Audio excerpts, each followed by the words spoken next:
y a encore quelques mois, Pierre, 28 ans, vivait lui aussi à Paris.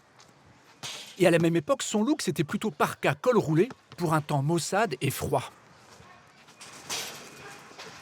On est ébloui par le soleil, il fait trop beau. Aujourd'hui, il est sur la plage en plein hiver à faire du sport en t-shirt. En s'installant ici il y a 18 mois, Pierre a fait une très bonne affaire. Son niveau de vie a connu un bond spectaculaire. En France, il ne se privait de rien. Mais à Barcelone, il peut s'offrir beaucoup plus. Un standing de jeunes VIP. Petit paddle. T'en as déjà fait? Non, mais ça peut être sympa ouais, de faire un peu de paddle, un de ces quatre. Par exemple, à 2 pas de la plage, dans le quartier du Front de Mer, il s'est trouvé cet appartement qu'il n'aurait jamais pu s'offrir à Paris. Large baie vitrée sur la salle de séjour, cuisine design, un vaste de pièces plutôt haut de gamme, entièrement meublé. Le grand confort à un prix bien loin des loyers parisiens. Ici, le prix du loyer est d'environ 1 000 € pour une surface de 65 mètres carrés. Donc par rapport à ce qu'on pourrait trouver à Paris, par exemple, pour le même prix, je pense qu'on va avoir quelque chose de 2 fois plus petit, quoi. Donc agréablement surpris par les prestations et les prix quand je suis arrivé ici. S'il peut s'offrir une telle vie, c'est parce que maintenant à Barcelone, les Français ont accès à des jobs qualifiés qui payent bien. Par exemple, Pierre a déniché ici le même travail qu'en France, et mieux, avec le même salaire. Depuis 1 an et demi, il travaille dans cette tour ultra moderne. Son entreprise fait dans le business high-tech. Et vous allez comprendre pourquoi elle a vraiment besoin de recruter des Français. L'environnement est plutôt agréable. Donc assez content de venir au bureau tous les matins, du coup. Et les locaux flambant neufs. Il faut dire que cette société pèse lourd. Elle est l'un des leaders mondiaux de la publicité ciblée sur Internet. Vous savez, ces petits encarts publicitaires qui surgissent sur vos écrans à droite. Et toutes les publicités à destination des Français sont gérées ici, depuis Barcelone. Regardez. Le boulot de Pierre, c'est de vous envoyer des publicités ciblées en fonction de vos goûts. Par exemple, vous avez recherché des baskets sur le site de ce vendeur de chaussures. Pierre l'a détecté, il va vous envoyer de la publicité pour ce site marchand à chaque fois que vous surferez sur la toile, pour vous pousser à acheter. Donc l'intérêt est de revenir sur le site et de finaliser son achat, tout simplement. Si cette société s'est spécialisée sur le marché tricolore, c'est parce qu'elle est française et elle a besoin de faire venir des Français comme Pierre. Il représente jusqu'à 20% de l'effectif. Valéria. Je suis arrivé il y a 2 semaines, donc ça fait même moins de 2 semaines. Je suis arrivé il y a 1 mois et demi à Barcelone. J'ai été en fait à l'époque chassé, à l'époque j'étais encore à Paris. On est venu me chercher sur un réseau social professionnel. Ouais. À chaque fois, okay. Et maintenant, c'est lui qui forme les nouveaux arrivants. Le mieux ce serait qu'on se mette sur ton écran par exemple à toi. Et Pierre, tu peux venir de ce côté, comme ça je vous montre à tous les deux. Il y a l'Estimated Go Live. L'Estimated Go Live, c'est la date à laquelle on pense que la campagne va être lancée. Pour attirer ces jeunes qualifiés, le responsable du recrutement a trouvé l'équation miracle. Ah ouais, cool. Super. Il leur propose la vie barcelonaise avec une rémunération à la française. On est sur des contrats espagnols, donc des conditions espagnoles, mais par contre en termes de niveau de rémunération, on va plutôt se rapprocher de rémunération d'une ville comme Paris. Pour un profil entre 1 et 3 ans d'expérience, autour de 3 à 4 000 € par mois. C'est un peu le nouvel Eldorado européen. On est tous assez d'accord ici pour dire ça, quoi. Un Eldorado, car bénéficier de salaires français dans une ville comme Barcelone où la vie est moins chère, ça en fait rêver beaucoup. Mais quel est l'intérêt pour cette société tricolore qui travaille sur le marché français de s'être installée en Espagne ? Une des explications se trouve dans cette étude. En France, l'entreprise paierait 51% de charges patronales sur les salaires, alors qu'en Espagne, elle ne dépasse pas 30%. Voilà comment ici cette société peut offrir des salaires français qui lui coûtent beaucoup moins cher qu'en France. Et voilà pourquoi chaque année, des jeunes diplômés comme Pierre trouvent du travail à Barcelone. Et ils ne sont pas les seuls. Même s'il fait un petit peu frais. Il y a juste un peu de vent, mais c'est bon. Steak tartare. L'attractivité de la ville est telle qu'elle est loin de n'attirer que des salariés. Bien d'autres expatriés viennent tenter leur chance sous le soleil barcelonais. Par exemple, la ville est devenue la capitale des start-up, ces petites sociétés au développement ultra rapide. et elle attire de plus en plus d'entrepreneurs français. Des dizaines d'applications que vous avez peut-être sur vos smartphones sont installées là-bas. Des success stories comme Deezer, un site de partage de musique en ligne avec 6 millions d'abonnés. Ou des business qui débutent comme Le Petit Ballon, une cave à vin en ligne, mais aussi Fil au vent, un site de location de bateaux. En regardant cette liste, cela semble a priori facile de se lancer à Barcelone. Il faut juste savoir frapper aux bonnes portes afin de décrocher le nerf de la guerre, l'argent pour débuter l'aventure.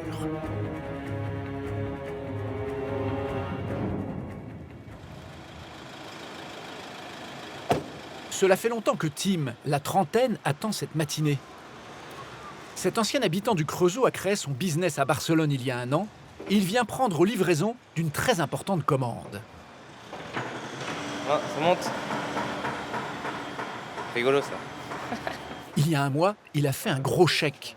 40 000 €, l'équivalent de 20% de son chiffre d'affaires, afin de développer sa petite entreprise.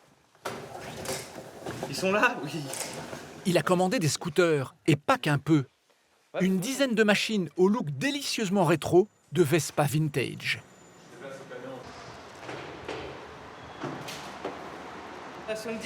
Ce sont les 10 derniers qu'on vient de recevoir.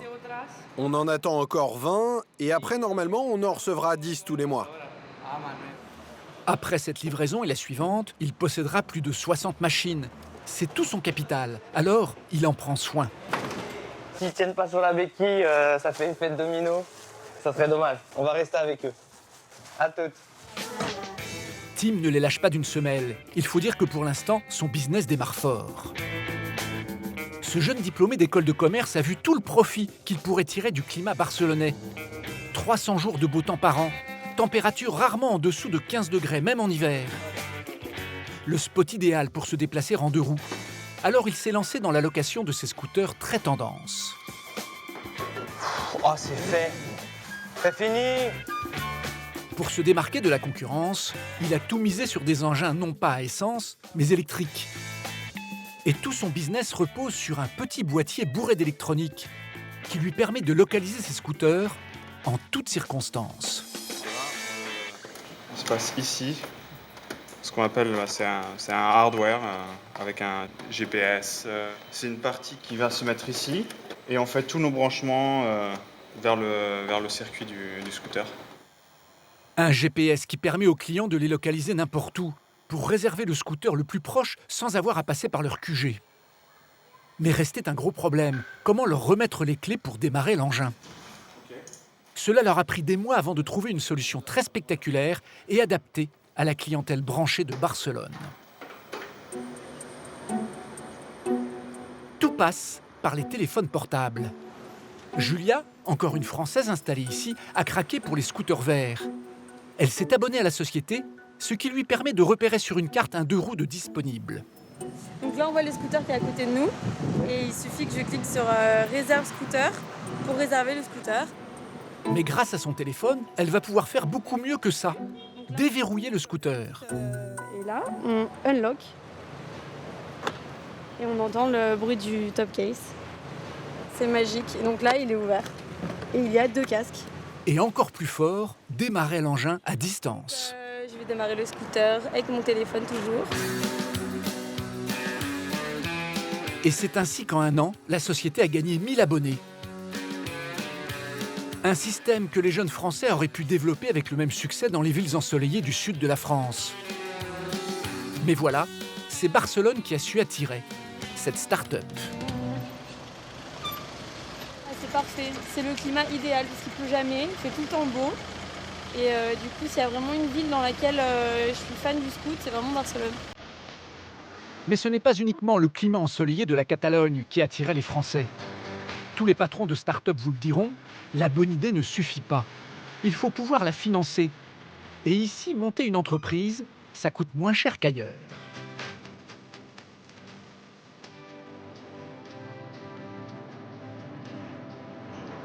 En début d'après-midi, Tim ne chôme pas. Salut les gars. Il doit préparer les scooters arrivés ce matin. Le gros problème pour cette start-up, c'est qu'il lui faut de la place, et en plein centre-ville, pour ne pas être loin de ses clients. car Tim doit stocker et entretenir 60 scooters. Il a donc fallu trouver un garage assez vaste qui lui permette en même temps d'abriter les bureaux pour lui et ses 3 associés. À Paris, le même emplacement lui coûterait 3 000 € par mois, tandis qu'à Barcelone... Pour être exact, voilà. Contrat de loyer, 276 € mensuel. Voilà, pour un espace de 97 mètres carrés, très bien placé dans Barcelone. En termes de loyer, il lui faut 3 fois moins d'argent qu'à Paris pour démarrer sa société. De l'argent qu'il économise, car il a un autre problème sur les bras. Il va devoir embaucher. Car voilà ce qui occupe une bonne partie des journées de Tim. Quitter le bureau et sillonner la ville pour traquer ses scooters électriques. Ils sont bien pensés, sauf sur un point. Il n'y a pas de borne dans Barcelone pour les recharger. Alors régulièrement, il faut aller remplacer leur batterie. J'ai vu qu'il y avait un scoot là avec pas trop de batterie. Allez, je peux voir voilà, le niveau de batterie, tout ça en temps réel. Un travail fastidieux. Bref, il doit vite embaucher 2 employés, rien que pour cette tâche. En France, au SMIC, cela lui coûterait, charge comprise, 2 300 € par personne. Ici, à Barcelone, il n'aura à débourser que 1 300 € avec les charges. Des économies bienvenues quand on est en train de démarrer sa boîte. Le salaire minimum aussi est largement plus bas qu'en France.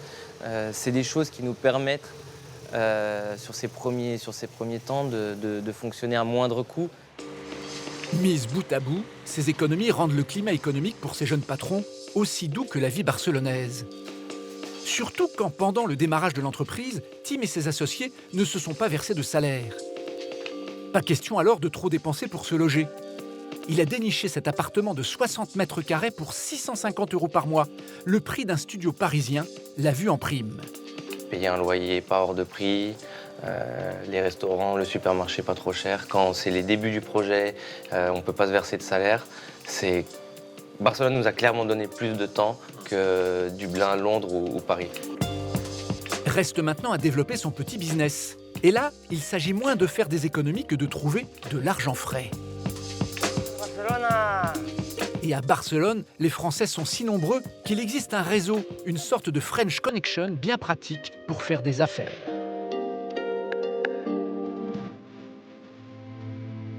Le lendemain matin à son bureau, Tim a troqué sa casquette de changeur de batterie pour celle de directeur financier.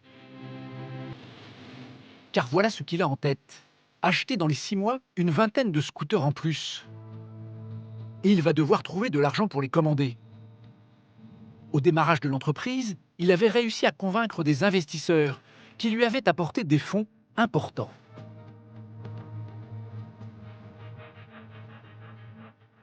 Donc un investissement de 250 000 € auprès de différents business angels. Donc voilà, on voit ici 250 000 €. Cet argent, ce ne sont pas les banques espagnoles qui lui ont apporté. Trop risqué de prêter à ces jeunes étrangers. Tim a dû faire appel à un autre réseau. Étant français, on a été très vite mis en contact où des connexions se sont faites très rapidement avec justement des investisseurs français installés à Barcelone ou qui investissent en Espagne. Ce côté un peu French Connection nous a beaucoup aidé en étant français.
T'as un peu tout de représenté, tu as aussi bien des avocats, des chefs d'entreprise, des personnes qui travaillent à l'international et qui aujourd'hui veulent investir dans des projets comme le tien. Avec un avantage essentiel, ce sont tous des Français. Il faut dire qu'en pratiquant la même langue, la même culture, les contacts sont beaucoup plus faciles entre compatriotes. Tim est même démarché au bout de quelques minutes sans avoir rien à faire. J'adore votre projet. Ouais. Et mon activité principale, c'est l'assurance en ligne. Mais je diversifie beaucoup mes activités. Et je suis implanté sur Barcelone et sur Lisbonne. C'est ce que vous me disiez. Et si vous aviez envie de monter un truc à Lisbonne, ça m'intéresserait de lancer l'affaire là-bas. Il faut faire un déjeuner, un café, comme vous voulez. Déjeuner, on déjeune. On déjeune si tu veux. Et voilà une première touche. Ce patron est prêt à mettre de l'argent dans l'affaire du jeune Français pour la développer dans une autre grande ville. Des investisseurs comme lui, Tim va en rencontrer une demi-douzaine durant la soirée. Alors au moment de remballer, le jeune Français est gonflé à bloc. Il ne regrette en rien son installation à Barcelone.